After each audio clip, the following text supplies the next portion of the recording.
یہ ہے وہ راستہ جو میں پیش کر رہا ہوں اور بہت دنوں سے پیش کر رہا ہوں۔ 20 سال پہلے میں نے تقریریں کی تھی مسجد دارالسلام میں، جو پھر منہج انقلاب نبوی نامی کتاب کے نام سے شائع ہوئی۔ دیکھیے، میں چند باتیں اپنے بارے میں ذرا بارے گراں نہ گزرے تو عرض کر دوں۔ تحدیثاً للنعمہ، کوئی اپنی بڑائی نہیں، بلکہ ایک بڑا عجیب سا مصرع ذہن میں آیا تھا، وہ میں نے لکھ لیا تھا کہ میرا مزاج لڑکپن سے عاشقانہ تھا۔ میرے اندر ایک تحریکیت جو ہے بچپن سے ہے۔ ہائی اسکول کا طالب علم تھا، علامہ اقبال سے متاثر تھا، تحریک پاکستان کا کارکن تھا، حصار ڈسٹرکٹ مسلم اسٹوڈنٹس فیڈریشن کا میں جنرل سیکرٹری تھا، اور دن رات دورے کرتا تھا۔ ہانسی جا رہا ہوں، سر سے جا رہا ہوں، مختلف مقامات پر ہم جلوس نکالتے تھے، جلسے کرتے تھے، نوائے وقت لے کر پھیل جاتے تھے، اسے جا کے بیچا کرتے تھے۔ اس کے بعد 10 سال میں نے اپنی زندگی کے جو ہے جماعت اسلامی کے نظر کیے ہیں، اور اس سے بہت کچھ پایا بھی ہے، اپنی توانائیاں دی بھی ہے، پایا بھی ہے۔ لیکن پھر یہ دیکھ کر کہ وہ انتخابی سیاست کی دلدل میں پھنس گئی ہے، اپنا اختلاف رائے پوری طرح پیش کر کے، اور جب معلوم ہوا مولانا مودودی مرحوم کا فیصلہ کہ ہم نے تو اسی راستے پر چلنا ہے، تو ہم نے کہا قالوا سلاما، پھر ہم علیحدہ ہو گئے۔ انہیں بڑے بڑے لوگ تھے، مولانا امین حسن اصلاحی، عبدالغفار حسن، عبدالرحیم اشرف، شیخ سلطان احمد، بڑے بڑے لوگ تھے۔ 8 سال صحرائے تیہ کے اندر میں بھی بھٹکتا رہا کہ یہ بڑے لوگ کچھ کام کریں، یہ آگے آئیں اور یہ کوئی جماعت بنائے۔ میری تو عمر 25 برس تھی اس وقت کوئی، تو میں تو کوئی تحریک کا آغاز نہیں کر سکتا تھا۔ They failed utterly. They tried but failed. سل پیسن میں فیصلہ کیا کہ اب جو بھی ہو مجھے تو اپنی قبر میں اترنا ہے اور جواب دینا اللہ کے ہاں۔ تب میں نے نقل مکانی کی اور میں لاہور آیا۔ اس وقت سے میں نے کیا کام شروع کیا؟ وہی تجدید ایمان بذریعہ قرآن، قرآن کے دائرے، حلقے، دائرہ ہائے مطالعہ قرآن، حلقہ ہائے مطالعہ قرآن، درس قرآن، یہ میری کچھ دنوں تک پریکٹس بھی جاری رکھی ہے، مشق سخن جاری، اور چکی کی مشقت بھی چلتی رہی، لیکن پھر چھوڑ دیا میں نے سب کچھ۔ آج سمجھئے کہ 35 برس ہو گئے کہ میں نے 1 منٹ 1 لہجہ دنیا کمانے کے لیے صرف نہیں کیا۔ پروفیشن ترک کر دیا 70 کے اندر، 71 کی شروع، پھر تنظیم قائم کی ہے۔ یہ قرآن کی محنت سے انجمن خدام القرآن قائم ہوئی، اس کی ذیلی شاخیں قائم ہوئی، کراچی میں ہوئی، ملتان میں ہوئی، فیصل آباد میں ہوئی، پنڈی میں ہوئی، پشاور میں ہوئی، کوئٹہ میں ہوئی۔ ان کے تحت قرآن اکیڈمیاں بنی، ہر جگہ نہیں، کچھ جگہوں پر، ہمارے ہاں بنی، کراچی میں بنی، بڑی بنی قرآنی درسگاہیں، قرآنی 1 سالہ کورس، رمضان مبارک میں 6 گھنٹے کی تراویح کی نماز، دورہ ترجمہ قرآن کے ساتھ۔ پہلے قرآن کا ترجمہ سنو 4 رکوعوں کا، پھر کھڑے ہو کر قاری صاحب سے سنو، پھر بیٹھ جاؤ، پھر 40 منٹ 50 منٹ، پھر اگلے 4 رکوع جو ہے ان کا مطالعہ کرو، پھر کھڑے ہو جاؤ۔ 6 گھنٹے لگے۔ بہرحال اس محنت کا نتیجہ جو ہے وہ میں نے بتایا آپ کو کہ 2 کام، ایک تجدید ایمان بذریعہ قرآن اور اصلاح اعمال۔ قرآن جب دل میں اترا ہے تو حرام چیزوں کو چھوڑا ہے، شرعی پردے نافذ کیے، گھروں کے اندر کیے۔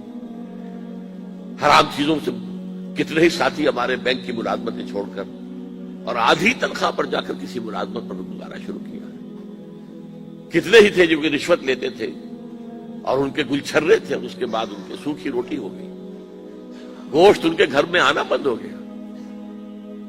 یہ سب کچھ ہوا ہے، ہو رہا ہے، رفتار کم ہے لیکن ہو رہا ہے۔ یہ نہ سمجھی کہ ہے نہیں، ابھی نظر نہیں آ رہا ہے لیکن ہو رہا ہے۔ اس کے بعد تنظیم اسلامی قائم کی کہ بھائی اب اگر قرآن تو کہتا قائم کرو دین کو، ہم نے اپنے رسول کو بھیجا ہے دین کے اظہار کے لیے، غلبے کے لیے، جہاد کرو اس کے لیے۔ سورہ صف میں بھی فوراً اس کے بعد جہاد، یا ایھا الذین آمنوا ھل ادلکم علی تجارۃ تنجیکم من عذاب علیم تؤمنون باللہ ورسولہ وتجاہدون فی سبیل اللہ باموالکم وانفسکم۔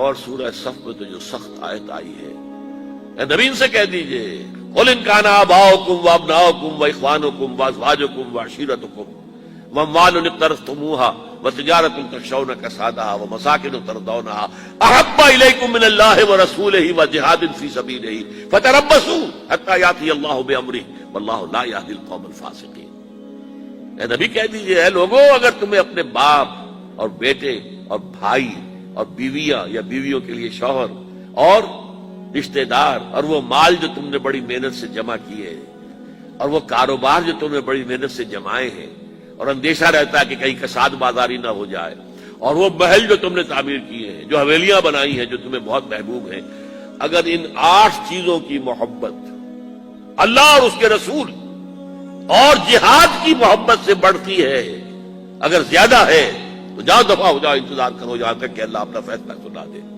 اور اللہ ایسے فاسقوں کو، ناہنجاروں کو زبردستی ہدایت نہیں دیتا۔ تو آؤ بھائی اب اٹھو، قرآن تو یہ کہہ رہا، قرآن پڑھا ہے تو اب اس قرآن کی پکار پر لبیک کہو، لہذا اس پر پھر تنظیم اسلامی ہم نے قائم کی ہے۔ بہرحال 1965 سے جو میں نے لاہور آ کر کام شروع کیا، اب یہ 2005 ہے، پورے 40 برس مجھے ہو چکے ہیں۔ اگرچہ ایکٹیوسٹ کی حیثیت سے تو میں اپنے زمانہ طالب علم سے ہوں، اور درس قرآن تو میں نے میڈیکل کالج کا طالب تھا تب سے شروع کر دیا تھا، لیکن یہ تو میرے 35 سال جو ہے 40 برس اس کام میں لگے ہیں۔ اب میں آپ سے تعاون مانگتا ہوں، من انصاری اللہ، بلکہ میں اس سے آگے بڑھ کر کہتا ہوں من انصارنا اللہ۔ اب چونکہ جماعت ہے، تنظیم ہے، اب میں اکیلا نہیں ہوں۔ گئے دن کے تنہا تھا میں انجمن میں، یہاں اب میرے رازداں اور بھی ہیں، ساتھی ہیں میرے، ایک قافلہ چھوٹا سا ہی چل رہا ہے۔ اور میرا معاملہ تو یہ ہے کہ میں تو اب چراغ سحری ہوں۔